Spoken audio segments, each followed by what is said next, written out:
Once thought hopelessly stranded in a shallow pool of his own confusion, Gunch has somehow ascended.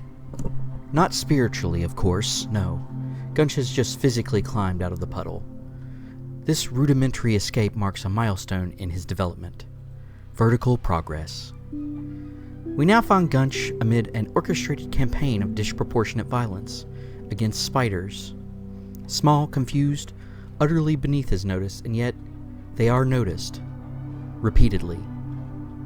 It is here that Gunch has learned the sacred trollish ritual of grinding, a repetitive form of bloodletting accompanied by occasional looting and the distant hope of monetary gain. He believes, perhaps correctly, that enough murdered spiders might one day buy him something violently sharp. As our study of Norath deepens, field researchers from across the realm have begun submitting their own observations. Fragments of wisdom and curious ritual passed down from the ancestral scrolls of Reddit and YouTube. Let us examine one now. This transmission, though fragmented, contains potent truths.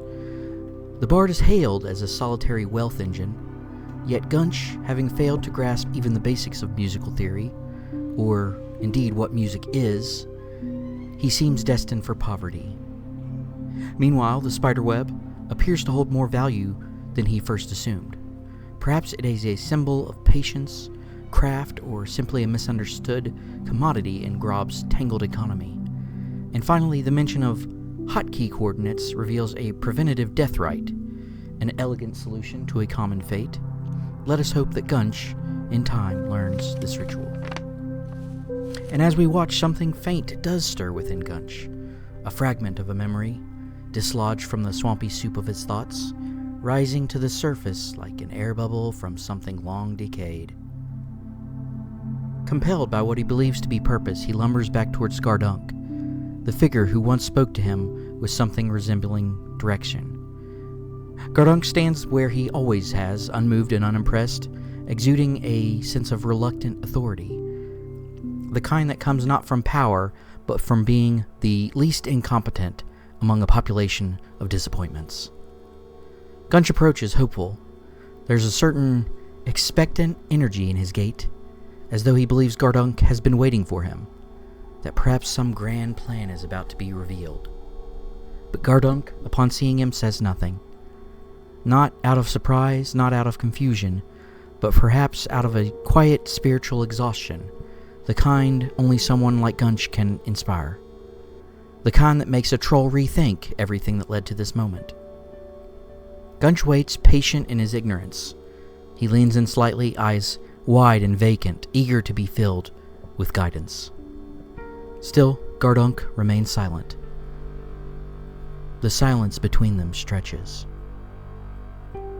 It is unclear whether he refuses to speak out of disdain, or if he simply knows from experience that anything said to Gunch will be immediately misunderstood, misremembered, or misused in a way that threatens the local population.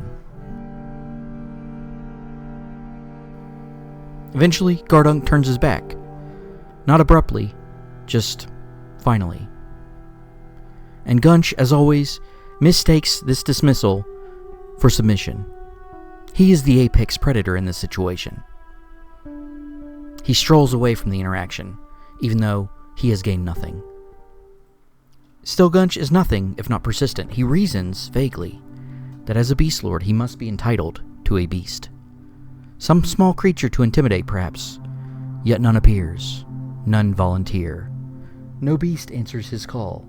Yet. Later, wandering through the market square, Gunch drifts toward the row of merchants like a moth drawn to candlelight, captivated not by the goods themselves, but by the promise that they represent. Power, importance, words. Again the ancient scholars weigh in, keepers of time, protectors of release dates. While our subject Gunch cannot count past 3, and believes the late 90s refers to his bedtime, we are so grateful for this chronological correction. It is crucial that our archives remain accurate, and so we salute Eustace McGoodboy 9702 for being a good boy. The scrolls arranged neatly and glinting in the ambient torchlight, are filled with alien symbols that seem to mock his illiteracy. He cannot read them, he cannot comprehend their purpose, but he stares all the same, drawn to the mystery of them like a primitive creature regarding the moon. He gazes longingly at the symbols of spell scrolls, their arcane squiggles whispering promises of power he cannot yet wield. Most remain hopelessly out of reach, but one feels closer. Endure cold, a spell of modest ambition and lesser glamour, but Gunch stares at it as one might stare into a frozen pond, seeing not their reflection, but their potential.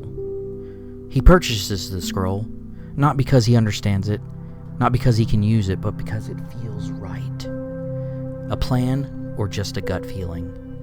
We choose to believe in him. Then, in an astonishing twist, Gunch recognizes one of the merchants, Gurg, or was it Gurg? It doesn't matter, the name is irrelevant. What matters is that this one speaks to him, gives him orders, and this Gunch understands. Orders imply meaning, and meaning leads to violence. The figure speaks, not kindly, not cruelly, but with the tone of someone fulfilling a dull responsibility. Gunch listens, or at least stands there while words are spoken to him.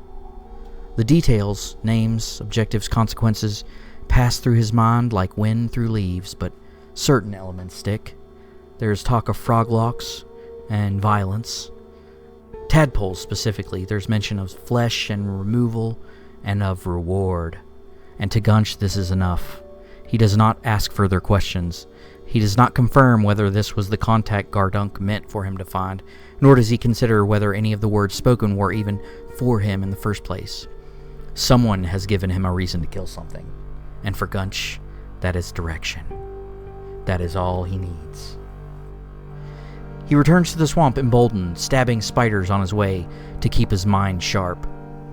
He does not touch the bleeders, though, not out of fear, but because they are beneath him. Eventually, he begins his true hunt, but his bloodlust, scattershot and unsupervised, leads him astray. Rats, kobolds, anything in his path. Eventually, a tadpole does wander too close, and it is skinned efficiently. And then, the inevitable. The swamp revolts. A dozen stings, claws, bites, overwhelmed Gunch falls, arms flailing, grasping for vengeance. He awakens sometime later with a scrap of cloth in his hand. It is his trophy, his prize. Gloves. He wears them proudly, not for warmth, but for intimidation. His monstrous hands now look the part.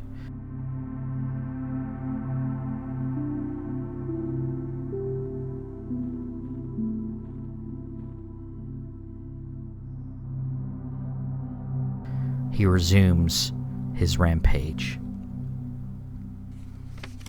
And now we have an intriguing lead for Gunch, a lizard bearing wealth, traversing a predictable migration route between ogre territory and danger.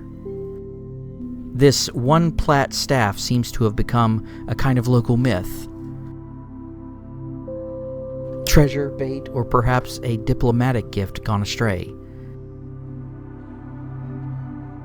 Gunch, however, cannot be trusted with either wealth or maps, and he has already attempted to befriend several hostile lizards already. Nevertheless, we are grateful to CK John 9173 for this intel, recorded now in our growing bestiary of questionable opportunities. A miracle. A backpack. Twice the space for double the glory. Gunch spends a long, solemn moment redistributing his personal effects with the focus of a jeweler. This is ceremony, and this is growth.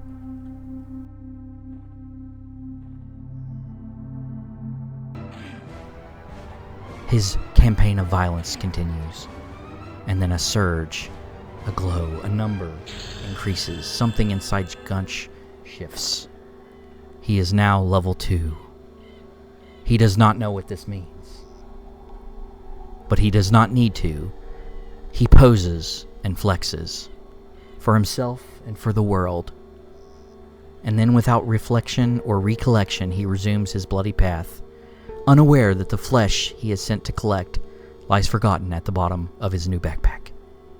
In time he may remember, but for now, violence is enough.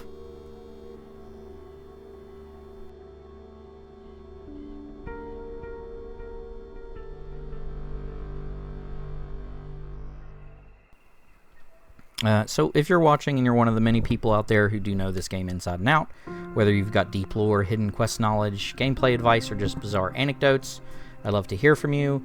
Also, special shout out to these people who had some kind words to say in the comments of the last video. And also, it has been pointed out to me that there's some audio issues with the last one. I tried to improve on it this time. Just let me know if that works. Gunch is starting to take his first steps beyond the pool, and even though most of his steps are soaked in mud and blood, he's moving forward, sort of.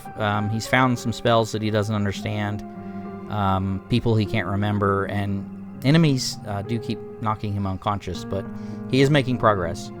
Most Let's Plays I've found are either super outdated or made by people so advanced I feel like I need a translator.